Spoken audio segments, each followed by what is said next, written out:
Belajar Pancasila, beriman dan bertakwa pada Tuhan yang Esa, dan berakhlak mulia, berkebinekaan global, gotong royong mandiri, kreatif dan bernalar kritis. Belajar Pancasila, beriman dan bertakwa pada Tuhan yang Esa, dan berakhlak mulia, berkebinekaan global, gotong royong mandiri.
Assalamualaikum Jayan. Waalaikumsalam Bu.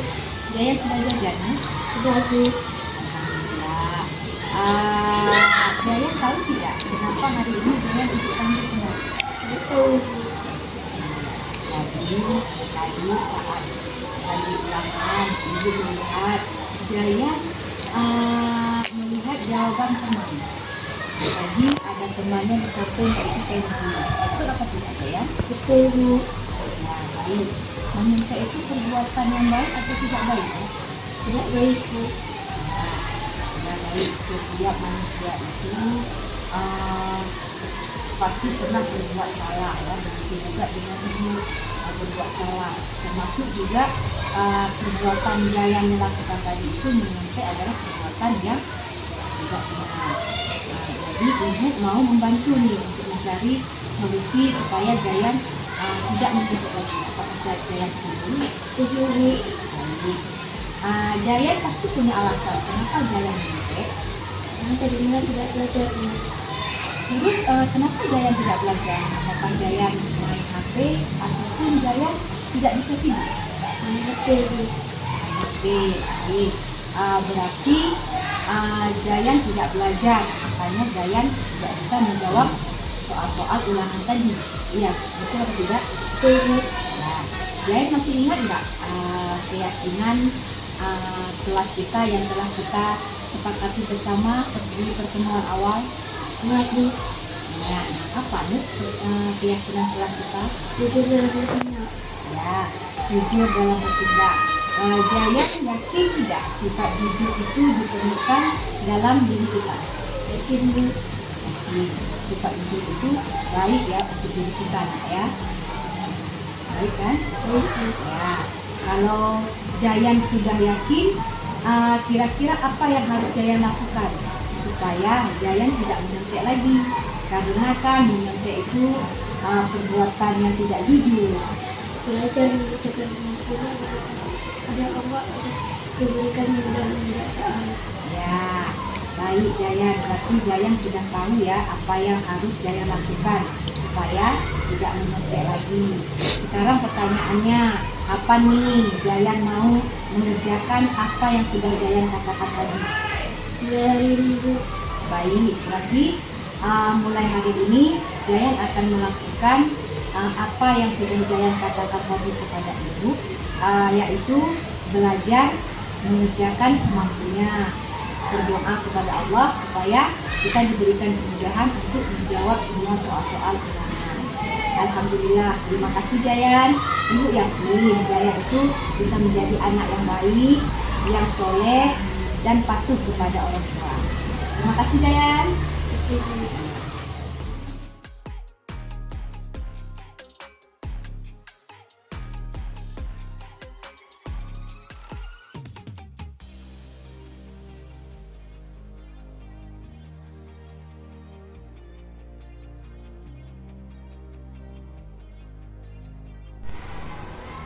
Assalamualaikum Kakak. Apa kabarnya hari ini? Nah, baik. Ibu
nggak tidur ya?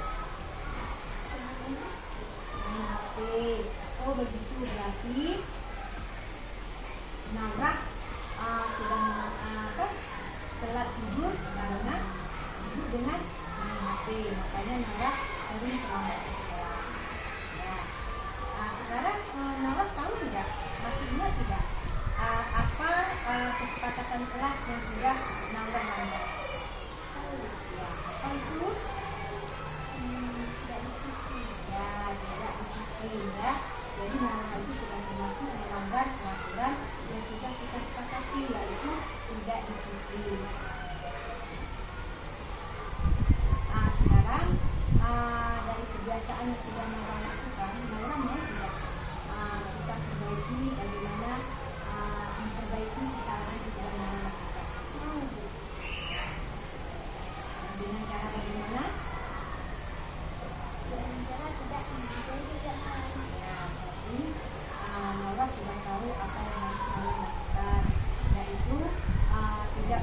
Assalamualaikum warahmatullahi wabarakatuh. Nama saya Zayat. Saya senang sekali diajak kelas 0 berdiskusi. Menyelesaikan masalah yang saya hadapi melalui segitiga restitusi. Kedepannya saya tidak akan mencontek lagi. Terima kasih semua. Nama saya Naura Sidya.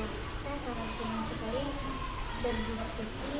berdiskusi bersama Ibu Asmaul untuk memahami solusi menggunakan praktik segitiga restitusi.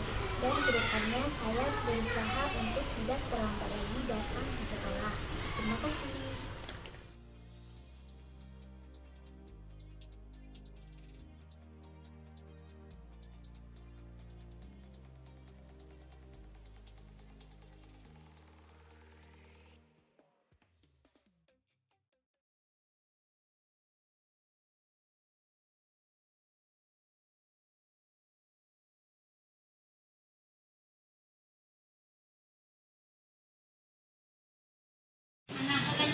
Bismillahirrahmanirrahim. Assalamualaikum warahmatullahi wabarakatuh.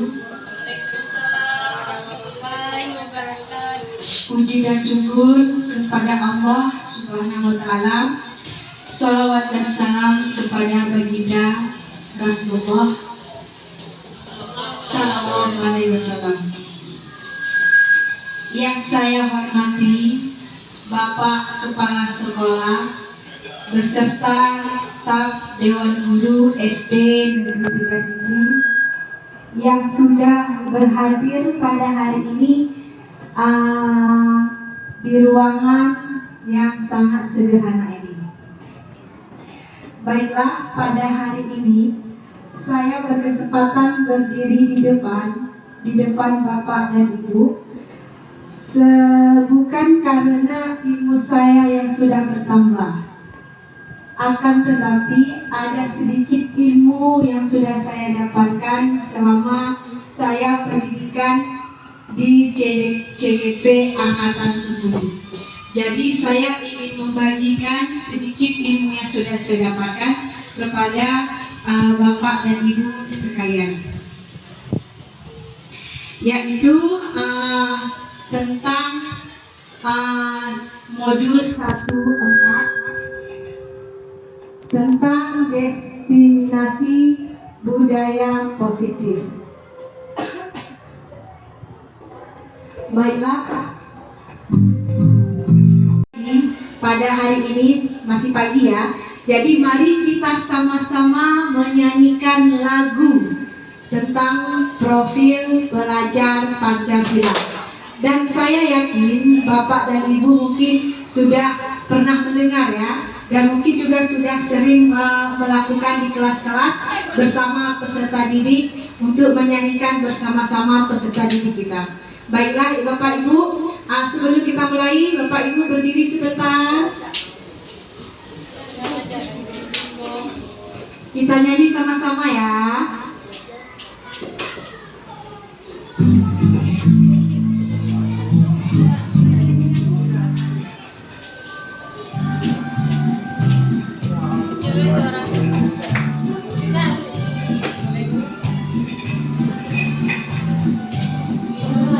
Pancasila, beriman dan bertakwa pada Tuhan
esa dan berakhlak mulia, berkebinekaan global, gotong royong mandiri, kreatif dan bernalar kritis.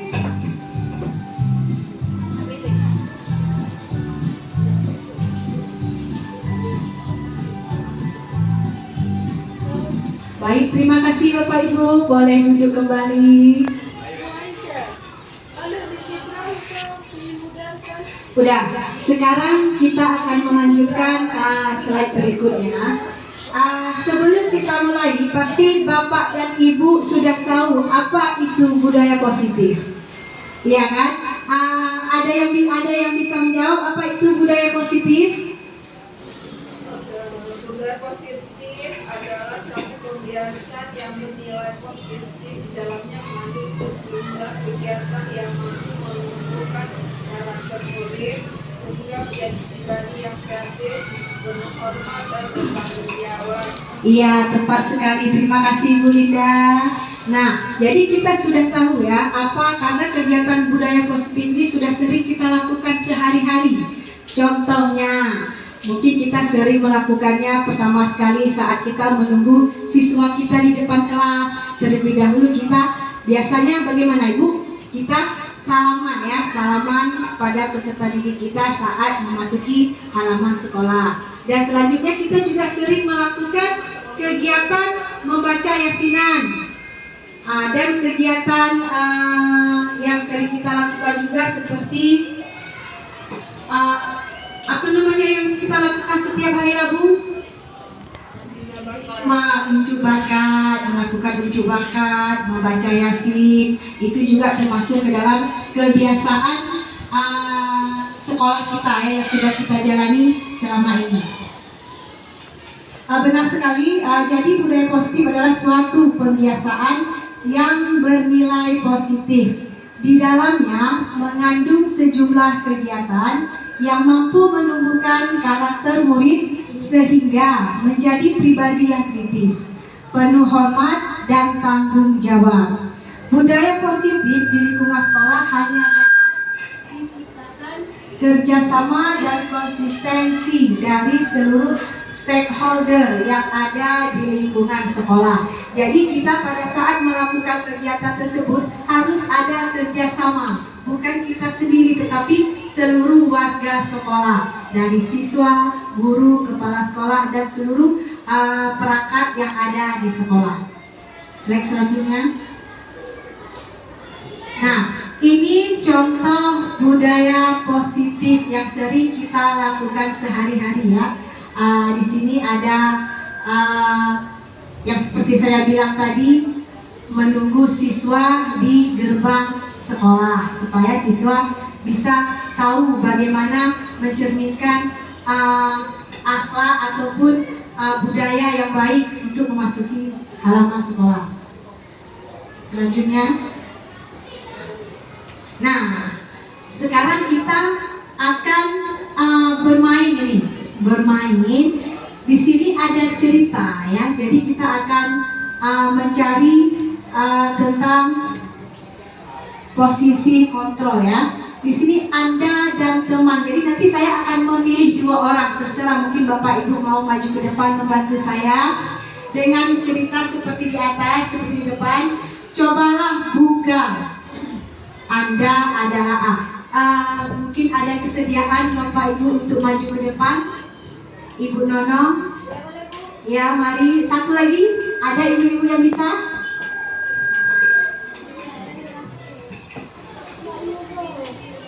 Ibu Sabrina. Ya, sekarang kita akan melakukan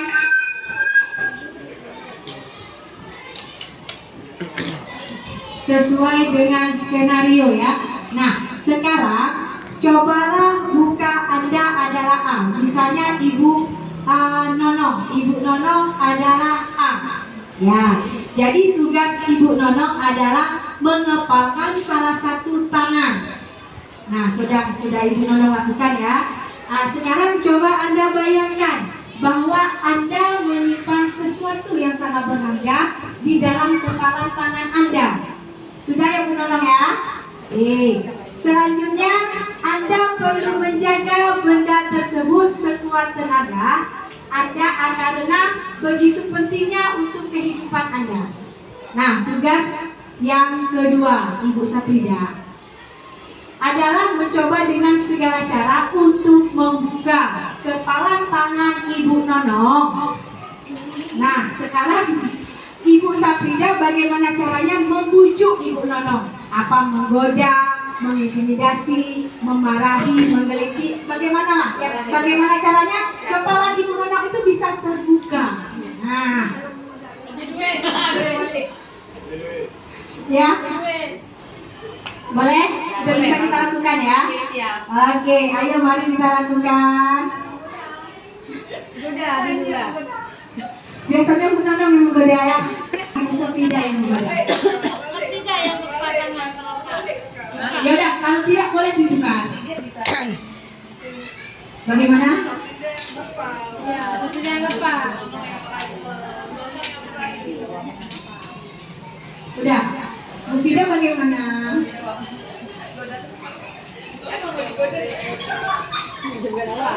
Ayo Bu Fida, bagaimana Ibu Fida terserah.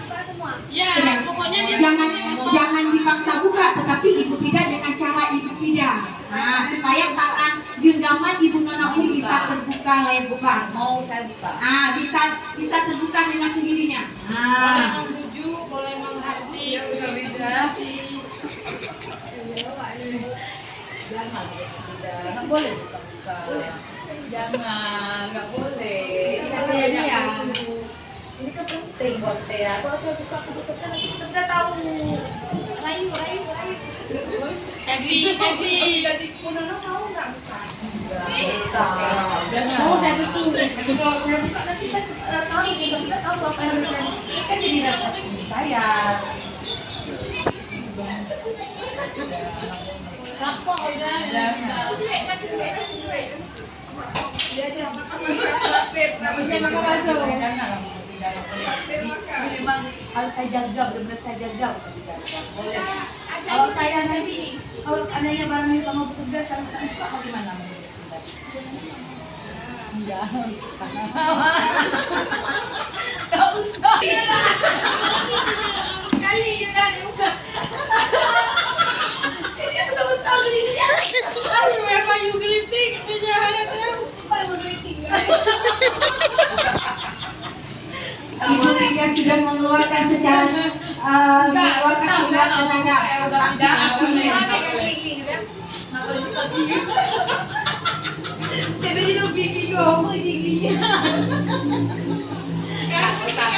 Udah, saya nggak mau. Saya tetap dengan pendirian saya nggak mau buka karena ini ada privasi saya, ya. Udah, bos mau saya nggak mau buka nih. Oke, baiklah, berarti Ibu Nonong tetap bersikeras tidak membuka apa yang ada di kepala tangannya. Nah, sekarang saya akan menanyakan pada Bu Nonong, kenapa Bu Nonong tidak membuka? Apakah itu mungkin sangat rahasia ataupun ada sesuatu yang Ibu simpan supaya tidak diketahui oleh orang lain? Menurut saya, apa yang ada di tempat saya ini adalah privasi saya. Jadi apa yang saya simpan ini mungkin menurut saya itu baik bagi saya, tapi tidak baik bagi orang yang ingin membukanya. Bisa jadi apa yang saya simpan di sini itu satu rahasia mungkin tentang privasi Bu Saprida yang orang lain memberi info kepada saya. Jadi saya tidak mau kasih tahu Bu Saprida, jangan sampai Bu Saprida tersakiti. Atau yang di dalam tangan saya ini bisa jadi adalah privasi kehidupan saya. Kalau saya bilang berarti saya mengubah apa yang keburukan ada dari diri saya. Jadi hal tersebut berharga atau tidaknya itu semuanya sama saya. Kalau memang saya benar-benar ingin saya simpan secara baik agar tidak diteror, itu tetap akan saya jaga. Jadi sesuatu yang berharga itu tetap akan dijaga dan disimpan dengan baik agar mungkin nantinya bisa jadi efeknya berakibat tidak baik untuk bagi orang lain atau berakibat baik. Jika memang berakibat baik, kalaupun nanti dia tahu dengan secara tidak sengaja, mungkin alhamdulillah ya. Tapi kalau yang tidak baik itu tidak akan berefek, akan berdampak negatif juga bagi orang lain. Jadi setiap privasi, setiap hal yang berharga itu tetap kita jaga dan selalu kita hormati seperti itu. Baik, terima kasih Bu Nonong. Ayo ibu-ibu tepuk tangan dulu buat Ibu Nonong dan Ibu Safrida, luar biasa. Boleh silakan, terima kasih Bu. Dengan praktek yang dilakukan Ibu Nonong dan Ibu Safrida sebenarnya ini bukanlah sesuatu sandiwara ataupun permainan ataupun main-main ya. Jadi inilah contoh posisi kontrol, di mana kontrol itu berada pada diri kita sendiri tanpa tidak dikuasai, tidak bisa diganggu-gugat oleh orang lain. Jadi apa yang kita inginkan tetap kita pertahankan tanpa ada pengaruh daripada orang lain. Nah, jadi masalah posisi kontrol yang sudah kita praktekkan tadi, bagaimana ibu sudah mengerti tentang posisi kontrol? Sudah ya. Jadi sekarang kita lanjutkan slide selanjutnya. Nah,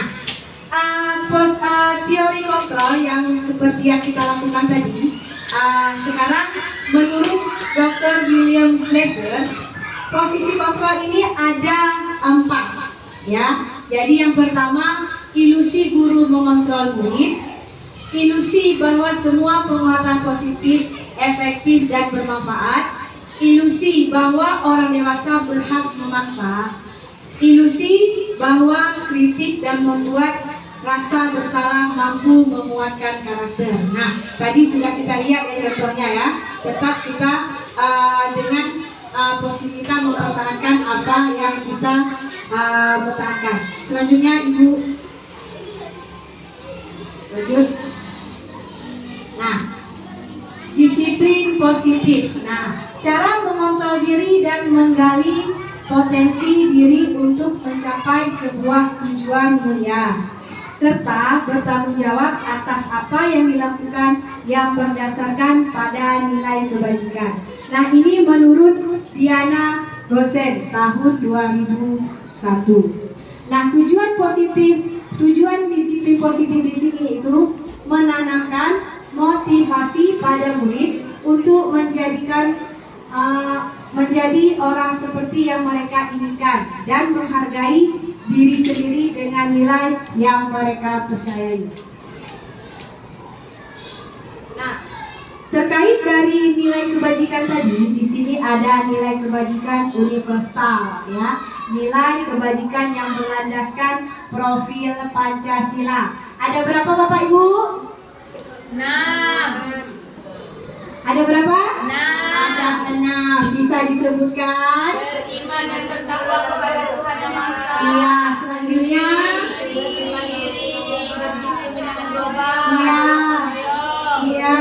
Kreatif dan berjalan putih. Oke, jadi kan sudah jelas ya. Jadi di sini nilai kebajikan yang harus kita terapkan yaitu ada 6. Beriman, bertakwa kepada Tuhan Yang Maha Esa dan berakhlak mulia, mandiri, berkebinekaan global, gotong royong, kreatif dan bernalar kritis. Selanjutnya, nah, ada 3 motivasi perilaku manusia. Ya, yang pertama untuk menghindari ketidaknyamanan atau hukuman, untuk mendapatkan imbalan atau penghargaan dari orang lain, untuk menjadi orang yang mereka inginkan dan menghargai diri sendiri dengan nilai-nilai yang mereka percaya. Nah, ini motivasi ya, 3 motivasi perilaku manusia.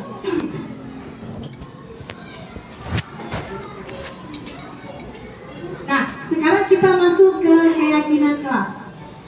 Nah, biasanya kita setiap memulai pembelajaran itu kita seperti biasa melakukan keyakinan kelas dulu kan Bapak Ibu terhadap siswa-siswa kita yang ada di kelas. Supaya apa? Tujuan kita melakukan keyakinan kelas tersebut untuk bisa terjadinya pembelajaran yang lebih efektif, disiplin, dan lebih nyaman. Nah, di sini keyakinan kelas bersifat lebih abstrak daripada peraturan yang lebih rinci dan konkret. Keyakinan kelas berupa pernyataan-pernyataan universal. Pernyataan keyakinan kelas senantiasa dibuat dalam bentuk positif. Keyakinan kelas hendaknya tidak terlalu banyak sehingga mudah diingat dan dipahami. Nah, keyakinan kelas ini jangan terlalu banyak. Kenapa? Karena terkadang siswa kalau terlalu banyak lupa. Jadi lupa apa yang dilakukan. Jadi kita mengambil suatu keyakinan kelas itu yang sudah merangkum untuk semuanya. Ya, yang sudah berlaku yang mudah dipahami oleh peserta didik kita dan mereka bisa menjalankannya dengan mudah juga. Selanjutnya, keyakinan kelas sebaiknya sesuatu yang dapat diterapkan di lingkungan tersebut, di lingkungan kelas ya. Semua warga kelas hendaknya ikut berkontribusi dalam pembuatan keyakinan kelas lewat kegiatan curah pendapat. Bersedia meninjau kembali keyakinan kelas dari waktu ke waktu. Nah, ini keyakinan kelas yang sudah kita jalani, pasti Bapak Ibu lebih paham bagaimana terjadinya kegiatan tersebut. Jadi setelah kita membuat kesepakatan dengan peserta didik kita, pastinya lingkungan belajar kita itu akan lebih nyaman. Ya kan Bapak Ibu? Baiklah, kita lanjutkan ke slide selanjutnya. Nah, proses pembentukan keyakinan kelas ya, mempersilakan murid-murid di kelas untuk bercurah pendapat tentang peraturan yang perlu disepakati di sekolah. Nah, biasanya kita pada saat melakukan kesepakatan pembentukan itu kita kan harus menanyakan dulu kepada siswa apa-apa yang harus kita sepakati. Jadi kita mungkin menyuruh atau memberikan anak-anak masing-masing satu pendapat. Selanjutnya mencatat semua masukan-masukan pada para murid atau warga sekolah di papan tulis atau di kertas besar. Setelah sudah ada kesepakatan, baru kita perlihatkan hasil dari kesepakatan tersebut. Susunlah keyakinan kelas sesuai prosedur pembentukan keyakinan kelas sekolah atau kelas. Tinjau kembali daftar curah pendapat yang sudah dicatat. Tinjau ulang keyakinan sekolah atau kelas secara bersama-sama. Meninjau ulang dan menyetujuinya dengan menandatangani keyakinan sekolah atau kelas tersebut. Keyakinan sekolah atau kelas selanjutnya bisa dilihat semua warga sekolah. Nah, setelah kita sudah menyepakati kegiatan di kelas ataupun di sekolah, biasanya di sekolah ada peraturan juga ya, ada peraturan dan kelas juga ada peraturan. Jadi setelah kita sudah ada kesepakatan, maka kita mengambil kesimpulan dari apa yang siswa ataupun warga sekolah sepakati. Jadi kita mengambil kesimpulan, baru kita terapkan dan disetujui oleh kepala sekolah kalau untuk sekolah dan oleh dewan guru untuk wali kelas ya, wali kelas di dalam kelas. Selanjutnya, kebutuhan dasar manusia. Nah, di sini ada 4 ya, ada 5 kebutuhan dasar manusia. Penguasaan, kesenangan bertahan hidup, kasih sayang dan rasa diterima, dan selanjutnya ada kehebatan. Nah, di sini kebutuhan yang pertama tadi kelewatan.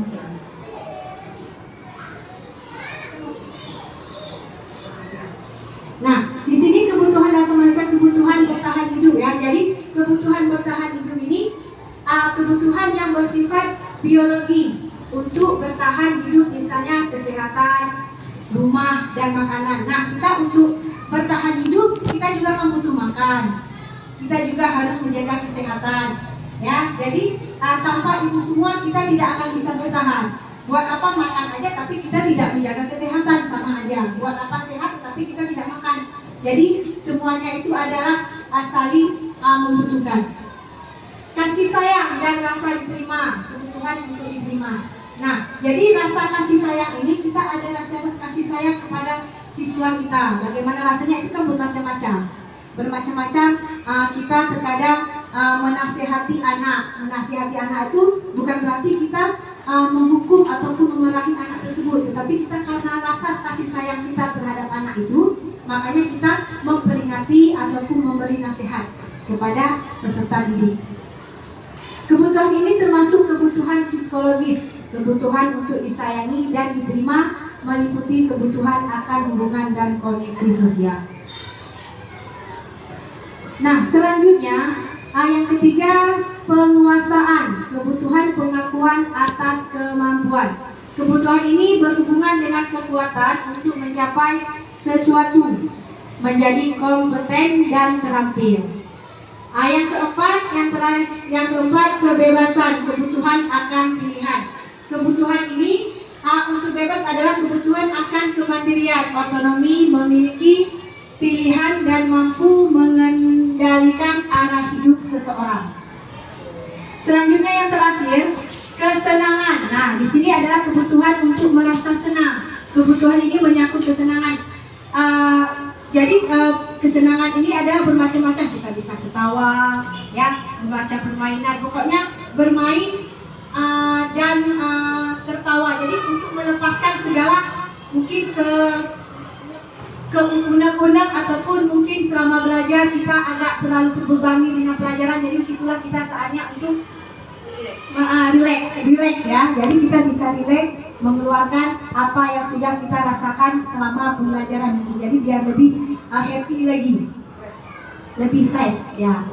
Selanjutnya restitusi 5 posisi kontrol. Nah, di sini ada 5 restitusi posisi kontrol. Yang pertama, sebagai penghukum, seorang penghukum bisa menggunakan fisik ataupun verbal. Nah, penghukum ini bermacam-macam juga ya. Jadi kita bisa menghukum anak-anak ini secara finansial dia, ataupun menghukum secara fisik. Tapi kita tidak pernah ya menggunakan fisik, tapi kita menggunakan finansial saja. Secara verbal, ada posisi ini biasanya guru akan bersuara lembut, membuat merasa bersalah, menggunakan keheningan untuk membuat orang lain merasa tidak nyaman. Nah, hukuman ini terkadang dari nada seorang guru itu. Terkadang tidak harus berteriak, tidak harus membentak, tetapi dengan nada kita agak sedikit lembut pun tetapi menekan anak tersebut. Nah, itu juga termasuk dalam memberi hukuman kepada anak ya.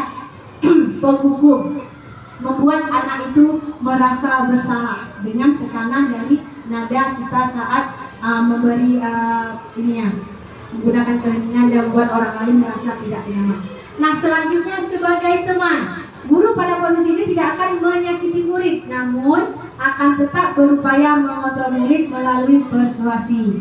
Nah, jadi di sini guru membahas dengan anak pada saat si anak ada masalah, tidak melalui penghukum ataupun yang lain, tetapi secara teman. Jadi berbicara dari hati ke hati ya, supaya anak tersebut bisa mengerti dan bisa memahami apa yang telah dilakukan. Selanjutnya memantau artinya mengawasi. Posisi pemantau berdasarkan pada peraturan dan konsekuensi. Dan terakhir manajer adalah posisi di mana guru berbuat sesuatu dengan murid, mempersilahkan murid untuk bertanggung jawab atas perilakunya. Jadi manajer ini kita menyadarkan siswa tersebut supaya dia mengakui kesalahannya, apa yang dia lakukan itu dia mengakui dan dia akan memperbaiki apa kesalahan yang sudah dia lakukan. Oke, selanjutnya. Nah, ini ada contoh ya, ini contoh saya pada saat melakukan kasus saya ya, tentang ini contoh tentang anak terlambat sekolah. Mungkin bisa kita dengar sejenak apa yang sudah saya berikan kepada siswa tersebut, bernama Naura.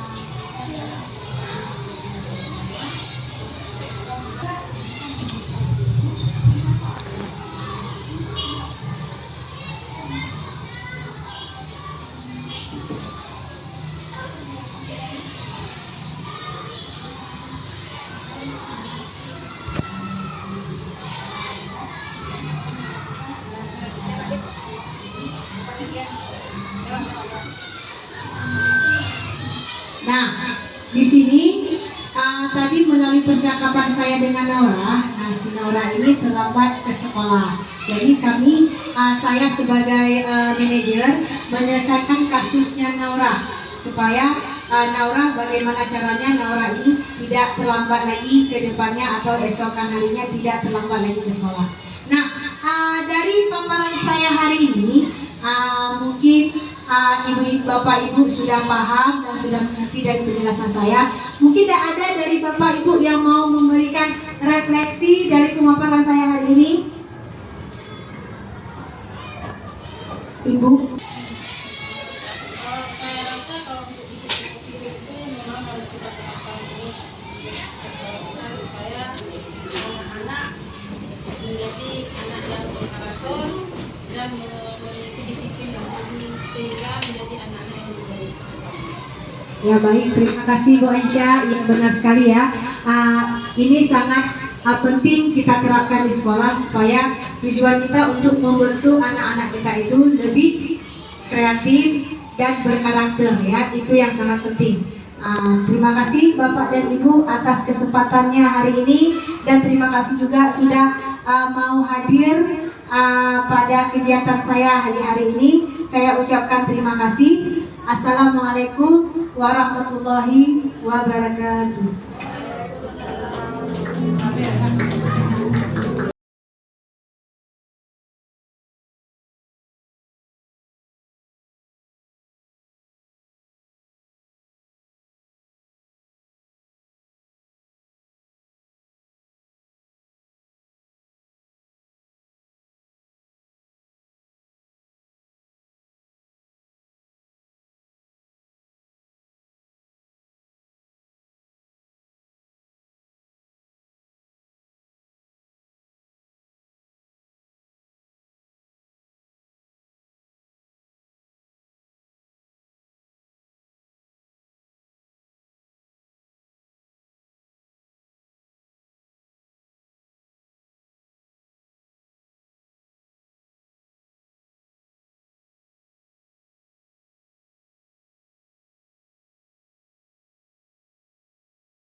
Assalamualaikum warahmatullahi wabarakatuh.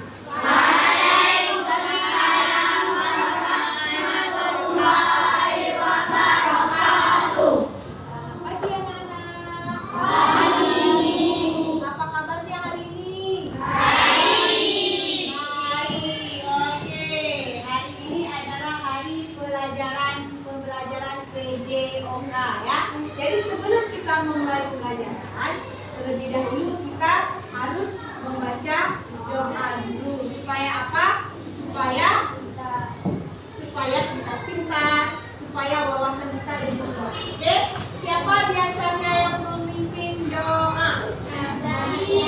Oke, Adil, ayo silakan dipimpin doanya.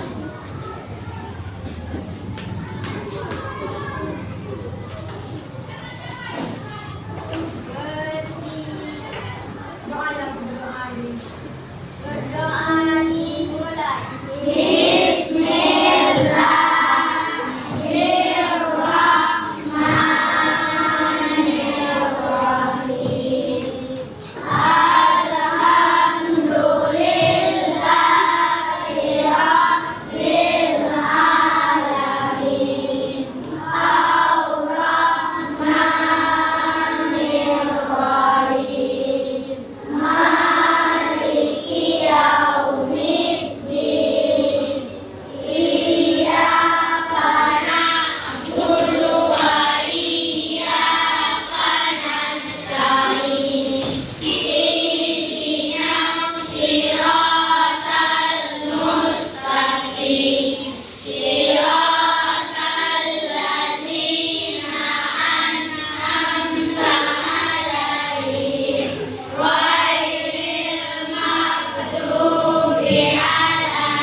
Semoga kita hari ini diberikan keberkahan, ilmu pengetahuan yang lebih baik lagi ya.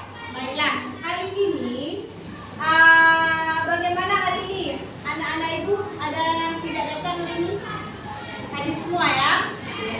Alhamdulillah hari ini alhamdulillah hadir semua.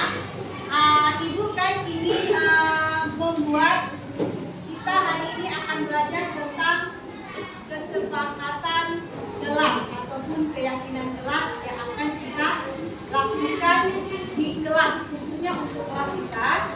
Apa? Kalian tahu tidak apa itu keyakinan kelas? Ada yang bisa menjawab apa itu keyakinan kelas? Keyakinan kelas adalah keyakinan yang kita buat lalu dilakukan bersama. Iya. Ada lagi? Ada lagi nak? Keyakinan kelas itu adalah keyakinan yang kita lakukan bersama-sama antara murid dan guru dan selanjutnya diterapkan di kelas masing-masing ya. Nah, jadi penting tidak keyakinan kelas itu kita lakukan? Penting tidak? Penting. Supaya apa? Supaya kelas itu jadi tertib. Ya, supaya kelas kita menjadi ada lagi? Ada lagi? Ya, jadi keyakinan kelas itu kita buat supaya tertib saat kita belajar. Karena segala sesuatu yang kita inginkan itu harus tercapai dengan keadaan kelas yang tertib ya. Jadi, nah di sini ibu akan membagikan lembar post-it ya, yang nantinya kalian akan menuliskan masing-masing satu keyakinan yang ada di hati kalian yang ingin kalian sampaikan. Saya mau ini bu, saya mau ini bu. Jadi supaya pembelajaran yang kita lakukan di kelas itu bisa tercapai dan bisa terpenuhi aman, tertib dan tentram ya, dan damai satu lagi. Nah, jadi dengan adanya keyakinan kelas maka tercapailah sesuatu keinginan yang kita inginkan ya. Sudah paham? Pasti sudah ada kan dalam hati kalian mungkin, saya maunya seperti ini, saya maunya seperti ini. Nah, jadi hari ini kalian keluarkan di kertas, kemudian nanti kalian tempelkan di depan. Nanti kita pilih mana yang cocok kita lakukan untuk kelas kita. Jadi kesepakatan bersama.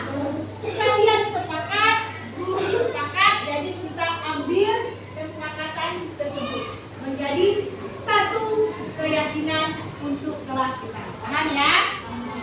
Nah, sekarang ditulis masing-masing satu.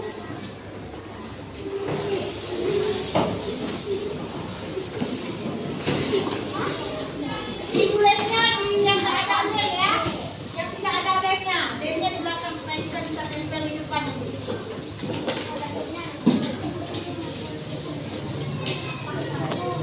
Pakai pulpen aja ya, pakai pulpen, biar tulisannya kelihatan. Nah, boleh ada pulpen, pakai pensil. Tulisnya dengan jelas ya, tulisan yang jelas.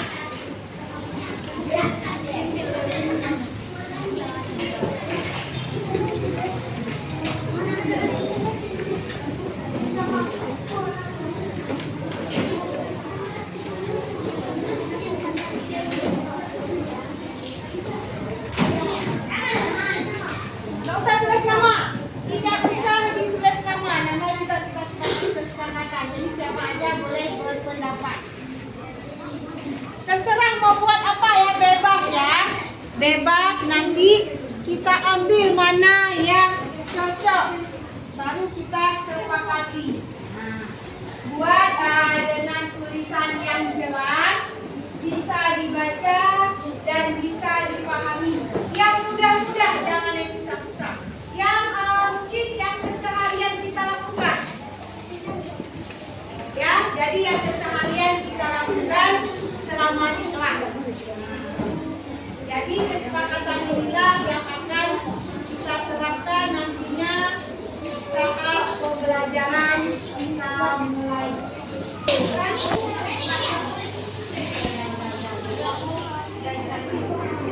Sabar ya, kita buat dulu, pegang dulu,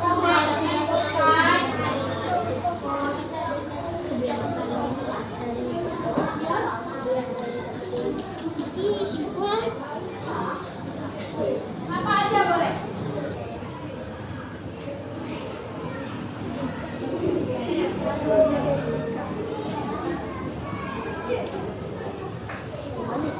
Sudah?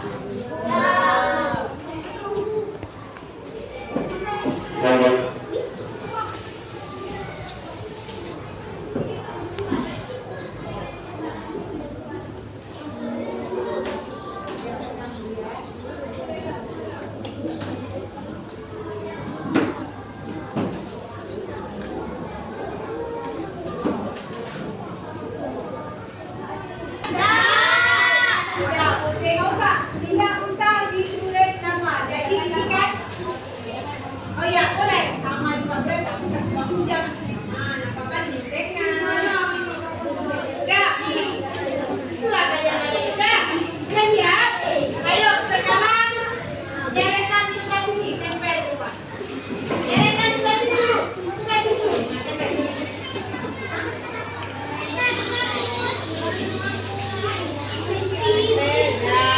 Terus, oke, yang tinggi-tinggi. Oke.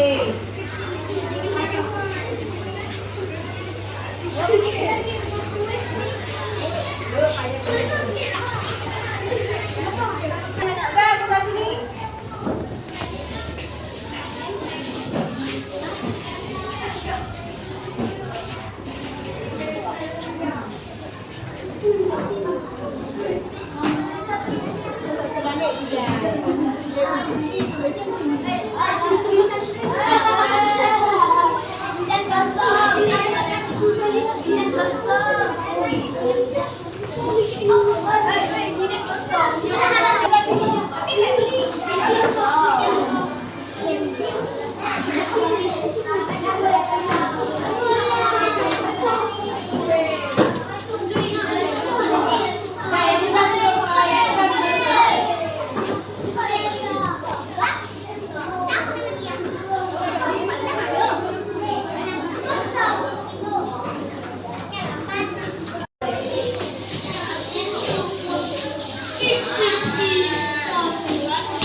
Balik.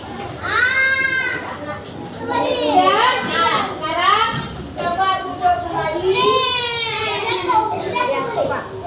Sekarang kalian tulis ya. Ini kesepakatan yang kalian tulis tanpa diulang-ulang. Udah. Nanti kita pilih mana yang cocok. Dan ibu bacakan. Nah, di sini ada keyakinan kelas gotong royong bersama di kelas atau di lapangan sekolah. Bisa? Ya. Atau tidak? Nah, gotong royong ini berarti termasuk apa? Menjaga kebersihan atau gotong royong. Masuk ya.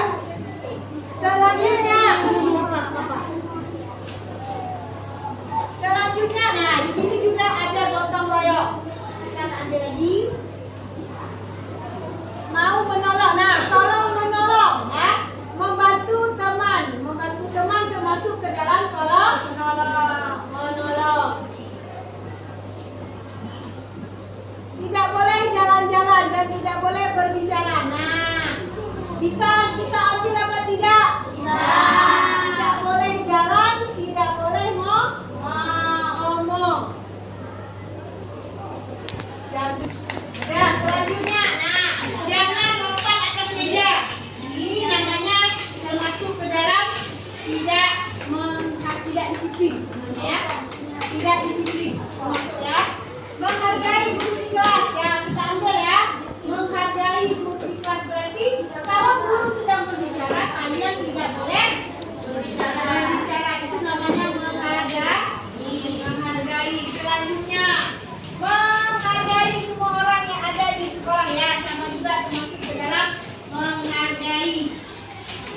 Menghormati guru, lihat tadi ya. Menghormati guru ya, berarti ada poin menghormati guru. Menghormati guru. Tidak berkelahi di kelas. Nah, ini yang sering kita jumpai di kelas. Tidak boleh berkelahi. Itu termasuk apa? Membuli. Ya, termasuk apa membuli itu? Ya, menjaga kebersihan. Memberi salam. Ya, pada saat kita masuk ke dalam apa? Salam. Ya. Harus menjaga kebersihan kelas. Ya. Tidak kotor. Tidak boleh berbicara. Ya, itu menghargai juga ya. Tidak boleh berbicara. Murid yang baik dan selalu damai dan selalu tertib. Ya, ini termasuk ke dalam semuanya menghargai, ada damai, tertib. Jangan bertengkar di kelas, sudah dengan dalam sikap menghargai. Membersihkan halaman sekolah. Tugas membersihkan halaman sekolah siapa? Satpam. Ya, semua warga sekolah, menjaga sekolah dan juga kita sama-sama. Tapi itu tugasnya sama ya, menjaga kebersihan. Menghargai teman di kelas. Nah, contoh menghargai teman di kelas seperti apa? Ya. Oke. Oh, tidak. Pada saat teman maju ke depan, tidak ada boleh berbicara ataupun mengejek teman yang sedang maju ke depan. Hargai pendapat teman. Jangan takut sama ibu ya. Ini kan kita dengan orang tua kita harus menghormati. Tidak boleh takut. Kalau takut itu hantu. Nggak ada guru itu ada tak mukul. Memarahi kalian karena salah. Jadi kalian itu menghormati guru, menghargai teman, menghormati orang yang lebih tua. Jangan berbicara saat belajar. Masih ada nggak berbicara saat belajar? Berarti udah ada kesepakatan ini. Berarti siapa yang belajar, siapa yang melanggar akan ada sanksi. Oke. Bermain bersama.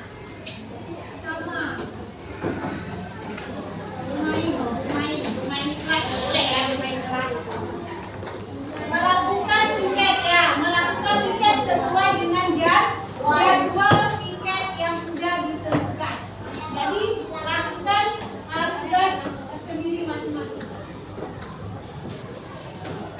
Tidak banyak ngomong ya, tidak berkelahi ya, udah ada tadi di sini. Tidak jalan-jalan ya, pada saat kita belajar, kita fokus kita kemana? Belajar, pelajaran. Tidak boleh jalan-jalan kecuali misalnya mau pinjam apa? Izin dulu dengan guru. Ibu, saya mau ke sana sebentar, mau pinjam setrip, mau pinjam pulpen ya.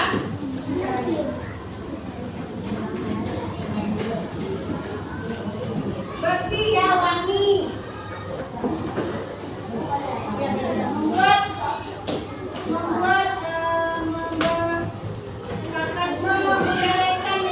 Membereskan meja. Karena kalau kita mengikuti peraturan kelas ya, maka kalau kita sudah membuat keyakinan berarti kita harus mengikutinya. Menjaga kebersihan. Menjaga kebersihan kelas. Saya mau jangan keluar kelas pada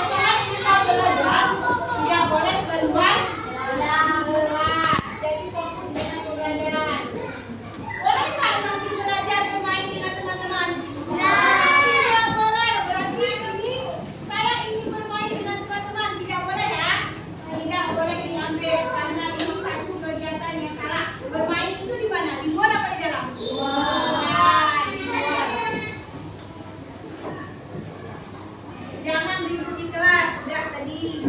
Saling membantu teman, ya. Saling membantu teman dalam hal apa? Misalnya teman bertanya, Jidan, ini bagaimana Jidan? Nah, Jidan menjelaskan, jangan Jidan yang tahu saya sudah tidak boleh. Jadi kita membantu teman. Ada lagi misalnya Alizam, kita sama Said pinjam pensil sama Said kasih tidak? Kasih itu namanya saling tolong menolong. Oke.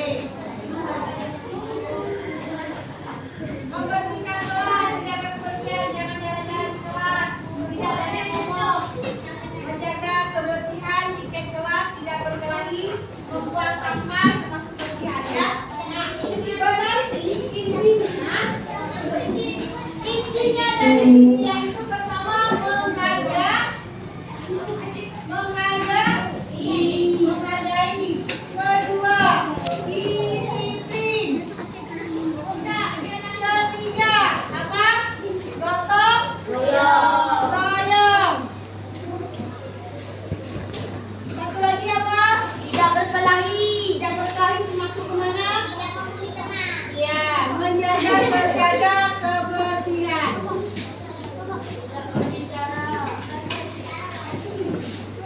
Udah, yang kalian berikan tadi di kertas ini termasuk tidak mendalam. Sekarang kesepakatan sudah kita tetapkan. Sekarang ibu mau tanya, kalian setuju tidak dengan kesepakatan kelas yang kita lakukan? Setuju. Sudah ya? Nah, berarti hari ini tanggal berapa? Tanggal 30 Mei. Kita memutuskan keyakinan kelas yang kita terapkan di kelas 4A. Ya. Jadi, apabila kalian melanggar peraturan tersebut, ada sanksinya. Nah, sanksinya apa, Bu? Sanksinya kan bermacam-macam, tergantung nama dan perbuatan. Tergantung apa, jangan dikejar meja. Udah, jadi segala sesuatu yang kita lakukan, apalagi ini yang sudah kita sepakati, apabila melanggar akan mendapat konsekuensi atau sanksi dari itu. Ya. Jadi setelah kita menerapkan ini, otomatis pembelajaran kita akan belajar dengan sempurna, baik, disiplin dan tertib. Ya. Jadi inilah yang akan kita terapkan di kelas mulai hari ini. Nah, ada tidak yang mau bertanya? Ada tidak yang mau bertanya tentang kesepakatan kelas kita hari ini? Siapa yang mau bertanya? Ada? Ada dong. Deal ya, deal dengan kesepakatan yang kita buat hari ini. Sudah, ini nanti kita cetak dan kita scan, berarti ini sudah ditentukan mulai hari ini. Mulai besok apabila terjadi kesalahan dan terjadi pelanggaran yang sudah kita lakukan tadi, nah berarti anak ibu harus siap-siap menerima